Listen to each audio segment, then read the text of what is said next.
Sugeng siang Pak. Nuwun sewu, nami kula Pak Saidi, alamat kula Pulung Plunturan. Keluhan kula nggih menika ndredeg kalih mliyut ngaten, mliyut-mliyut ngoten. Kalih napa niku? Lemes. Kalih napa niku? Kalih umpami ndredeg ngoten niku rasa was-was niku muncul. Sampun ngunjuk Enpro telas sekawan, perubahanipun wonten Madaran niku radi sekeca. Tapi dereng sepenuhnya. Terus ngunjuk napa niku ndredege niku kula unjuki Ejiko nggih. Niku malah kados ndruwedeg lemes, mboten gadah daya ngoten nika. Ngoten nika kelekan kula nuwun solusinipun kula kedah pripun, terus makanan napa ingkang saged kula konsumsi lan sing boten nyuwun penjelasanipun. Matur suwun. Beliuripun Pak, pertanyaannya, yang muter buminya atau yang muter kayak kepalanya sakit di dalam? Kados awrat inggil ngoten lho, Pak. Nggih. Gliyut-gliyut ngoten. Jadi keseimbangannya tubuh nggih. Nggih. Kalau pakai pusing enggak Pak kepalanya? Pak? Mboten. Dredegnya disertai keringat dingin tidak? Nggih.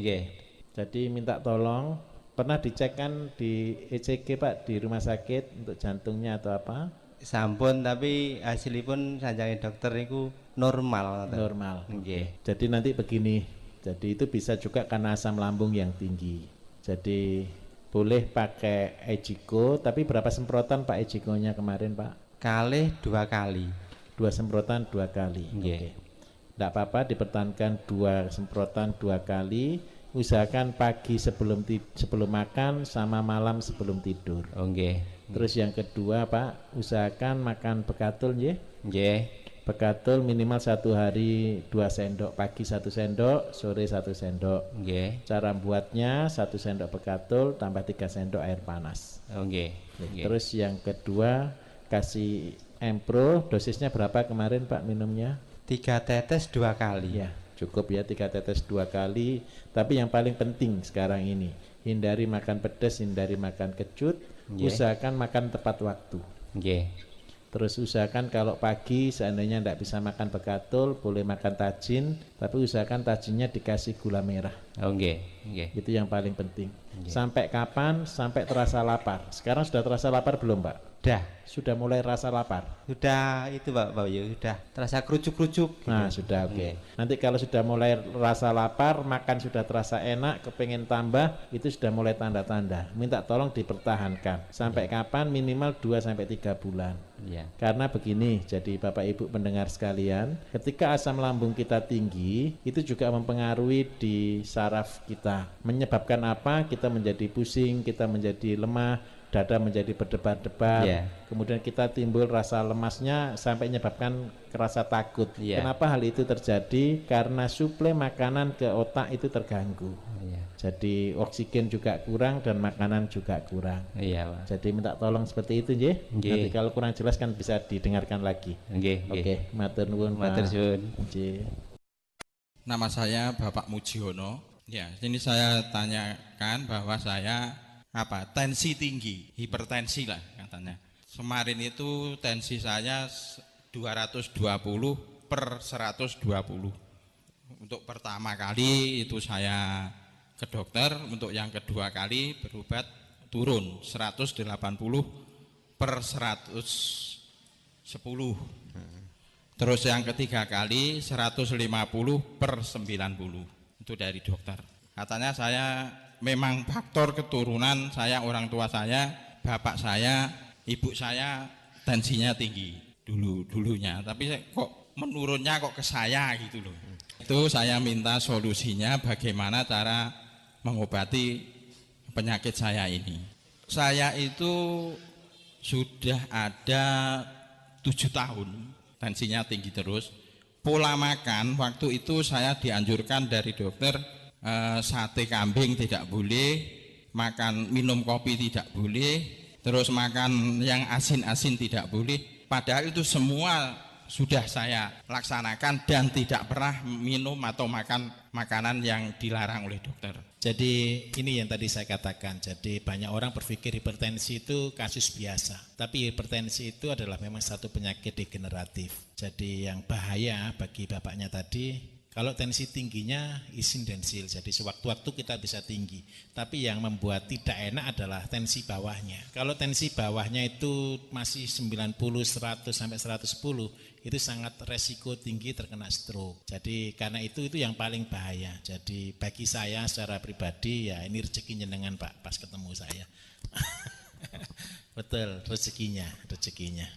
Jadi kenapa kok begitu? Saya katakan lagi ya, ini butuh sabar. Bapak sudah berobat lebih dari beberapa tahun sudah berarti Pak ya, sudah lama. Jadi karena itu dengan minum ini akan menjadikan solusi yang tepat Pak. Tapi saya katakan, ini saya buat perjanjian dulu di depan. Nanti kalau tensinya sudah baik, jangan berhenti. Jadi saya katakan dulu di depan, kalau tensinya sudah baik, sudah stabil, tidurnya sudah enak, gulunya sudah tidak kaku lagi, minta tolong jangan berhenti dulu. Sampai kapan? Minimal 6 bulan.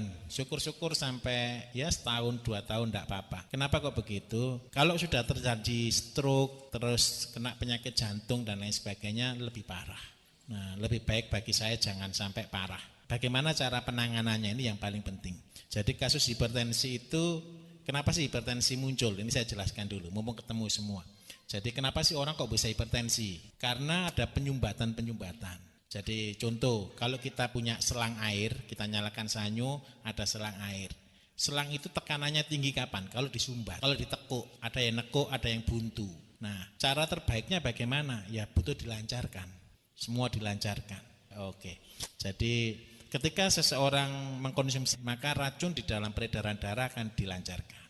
Nah, racun itu kita kan tidak tahu, berupa kerak, berupa lemak, berupa kandungan purin. Jadi kadang-kadang kalau sama asam urat biasanya sakit minta ampun karena kapur yang ada di dalam peredaran darah kita.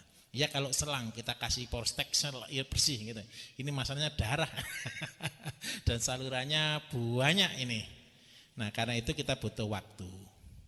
Nah cara terbaiknya begini Pak. Jadi sekalian saya jelaskan. Ini tidak boleh diminum secara langsung.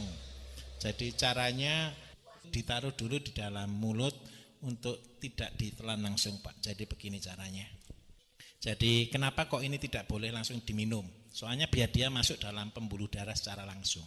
Jadi kasus-kasus yang berhubungan dengan hipertiroid, terus hipertensi, kemudian kasus-kasus jantung dan penyakit lain-lain itu cara minumnya tidak dicampur di dalam air tapi langsung ditaruh di bawah lidah seperti ini. Jadi cukup 3 tetes. Cukup 3 tetes, diamkan dulu di dalam mulut sekitar 1-2 menit. Setelah itu baru ditelan. Cirinya apa? Kalau obat ini sudah masuk dalam pembuluh darah. Kalau kasus-kasus hipertensi, ketika mengkonsumsi ini di saluran telinga kita, di leher kita ini terasa kayak lebih kaku, kayak kerenyang-kerenyang seperti itu. Jadi ini penting. Jadi minta tolong, enggak sering nyeri dadanya Mas? Enggak, ya bagus lah ya, masih belum kemana-mana kalau begitu. Jadi minta tolong disabari minum ini, terus usahakan karena ini pembuluh darah itu yang paling bagus sebenarnya sama dicuci. Jadi cucinya bagaimana? Sebenarnya minum air kelapa jauh lebih bagus. Kalau bisa 1 minggu bisa 3 kali, 4 kali minum air kelapa gitu Pak ya. Oke, itu caranya. Jadi darah tinggi itu degeneratif dan dia rata-rata faktor bakat. Jadi kita nyebutnya itu bakat, berarti keturunan. Bisa diputus dengan cara hidupnya yang benar.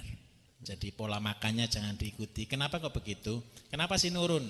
Ini ceritanya. Kalau bapak ibu punya anak, yang menentukan makanan itu siapa? Anaknya atau bapak ibunya? Orang tuanya. Orang tuanya senangnya makan ini, maka anaknya ikut senangnya makan ini. Gaya hidupnya nurun juga. Akhirnya penyakitnya nurun juga.